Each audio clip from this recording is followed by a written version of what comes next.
Olive health care 3 പീടികയുടെ നേതൃത്വത്തിൽ പ്രതിഷേധ ധർണ നടത്തി. കൊൽക്കത്തയിൽ RG കാർ മെഡിക്കൽ കോളേജിലെ മെഡിക്കൽ PG വിദ്യാർത്ഥിനി കൊല്ലപ്പെട്ടതിൽ പ്രതിഷേധിച്ചായിരുന്നു ധർണ. മുഴുവൻ പ്രതികളെയും ഉടൻ പിടികൂടണമെന്നും ആശുപത്രികൾക്ക് നേരെയുള്ള അക്രമങ്ങൾക്ക് എതിരെ ശക്തമായ നിയമം കൊണ്ടുവരണമെന്നും പ്രതിഷേധക്കാർ ആവശ്യപ്പെട്ടു. കൊൽക്കത്തയിലെ RG കാർ മെഡിക്കൽ കോളേജിലെ ഒരു മെഡിക്കൽ വിദ്യാർത്ഥിയാണ്. ഇത് വളരെ ക്രൂരമായിട്ടാണ് അവർ ബലാത്സംഗത്തിനായിട്ട് മരണപ്പെട്ടിരിക്കുന്നത്. അതിൻ്റെ ഭാഗമായിട്ട് തന്നെയാണ് ഇന്ന് രാജ്യവ്യാപകമായിട്ട് IMA അതുപോലെ തന്നെ ഡോക്ടർ സംഘടനകളും പ്രതിഷേധം വെച്ചിട്ടുണ്ട്. സമരത്തിലാണ്.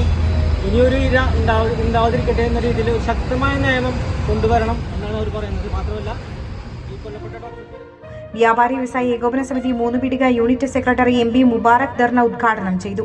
Doctor Fasiha, olive health care management സ്റ്റാഫുകളടക്കം 30 പേരോളം പ്രതിഷേധ റാലിയിൽ പങ്കെടുത്തു. 3 പീടികയിൽ നിന്നും ആരംഭിച്ച റാലി പെരിഞ്ഞനം സെന്ററിൽ സമാപിച്ചു.